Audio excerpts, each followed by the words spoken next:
Amis de la planète, salut et bienvenue pour ce nouveau live où on va vous expliquer comment préparer et qu'emporter un pique-nique zéro déchet avec Julia et Pamela. Alors, rentrons tout de suite un petit peu dans les détails pratiques. Qu'est-ce qu'il faut amener comme accessoire pour un pique-nique zéro déchet? Donc pour un pique-nique zéro déchet, ça demande juste un petit peu de préparation. Et puis en l'occurrence, pour la nourriture, il faut prévoir en fait, des contenants hermétiques lavables. Prendre par exemple une gourde ou un thermos pour sa boisson. Pas oublier les assiettes, couverts et gobelets réutilisables. Et, au niveau des serviettes, on peut même en trouver en tissu. Comme celle-ci, hein, c'est pas du papier, c'est bel et bien du tissu et c'est réutilisable.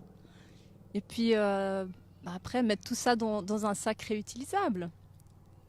Effectivement, on économise déjà pas mal de déchets, hein, parce qu'à coup de serviettes jetables, à coup de sacs de cabas en papier jetable, finalement, ça fait déjà pas mal de déchets à la base. Et puis alors maintenant, un peu plus concrètement, qu'est-ce que toi, Julia, par exemple, tu amènes à manger et à boire un pique-nique zéro déchet? Alors, un pique-nique zéro déchet, ce que j'amène déjà à boire pour éviter par exemple les bouteilles en PET, c'est que je vais amener dans une gourde, par exemple un thé froid que j'ai fait moi-même à la maison, ou de l'eau tout simplement. À manger, il y a plusieurs choses. Par exemple, pour l'apéritif, on peut acheter en vrac, par exemple, des petites noix salées. On peut également préparer des dips de légumes. Et puis, on peut aussi préparer ses chips soi-même. Parce que c'est vrai que quand on pense pique-nique, on pense souvent aux chips. Et on peut préparer soit ses chips avec de la pomme de terre ou autrement avec des légumes. Et puis, par exemple, imaginer plein de choses. Moi, j'ai découvert, par exemple, dernièrement qu'on pouvait faire des pop-corn avec du chou-fleur. Alors tu mets le chou-fleur dans la poêle et puis t'attends qu'ils explosent comme les grains de maïs? Non, c'est pas tout à fait ça. C'est au four et puis ça explose pas dans tous les sens. Donc en plus, c'est pratique. Il y a pas grand chose à nettoyer après. Ah bah c'est génial, hein, c'est pas si compliqué. Et moi par exemple, moi j'adore la bière. Et bien à part la bière en canette ou en bouteille qu'on trouve habituellement, je sais pas trop quoi faire. Est-ce qu'il y a des solutions zéro déchet?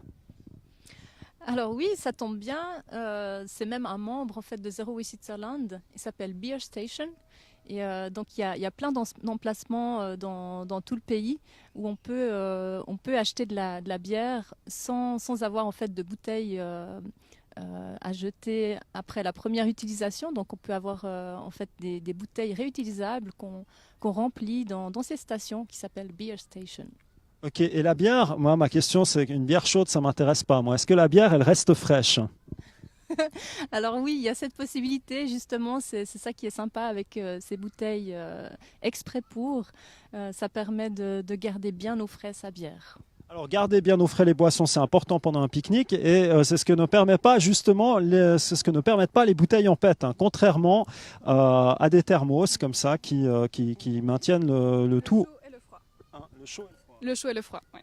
Impeccable. Donc on a plein d'idées maintenant assez concrètes pour préparer un pique-nique zéro déchet. Mais l'autre question, c'est typiquement quand on pense pique-nique, on pense aussi assez souvent en barbecue. Comment est-ce qu'on fait pour générer un minimum, voire pas de déchets, si on veut faire des grillades par exemple?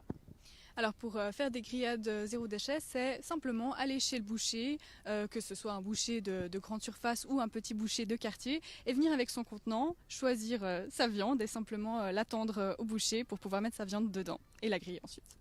C'est tout simple et c'est pareil pour le fromage. Donc en gros, hein, contrairement à ce qu'on nous bassine dans la publicité, on va éviter d'aller chez Coop et Migros, voilà, pour ne pas les nommer, pour acheter quelque part zéro déchet. Quoi qu'ils commencent, je crois, à accepter de servir les clients sans emballage ou autre, hein. Ils commencent à s'élargir, à ouvrir un petit peu l'esprit et il était temps. Donc voilà, donc maintenant, maintenant que vous savez comment faire, il faut mettre en pratique. Et pour mettre en pratique, il y a deux événements qui auront lieu tout prochainement. Donc le grand pique-nique zéro déchet le dimanche 16 septembre aux Pyramides de Vidi, hein. Exactement, on vous attend à partir de 11 heures aux Pyramides de Vidi, donc à Lausanne. Et puis pour préparer donc ce grand événement, on propose aussi un événement avec Julia, donc 2 semaines avant. Tu veux nous en parler? Oui, alors ce sera le samedi 1er septembre. J'organise une visite guidée de Lausanne. Donc c'est un tour vrac finalement de comment est-ce qu'on fait ses courses sans déchets. Qu'est-ce qu'on va chercher? Où est-ce qu'on va le chercher? Donc voilà, c'est vraiment une astuce pratique pour pouvoir réduire ses déchets alimentaires notamment. Voilà, et une excellente manière de vous entraîner et de préparer donc le grand rendez-vous du 16 septembre. Donc voilà, tout est dit et on se retrouve prochainement pour de nouvelles aventures.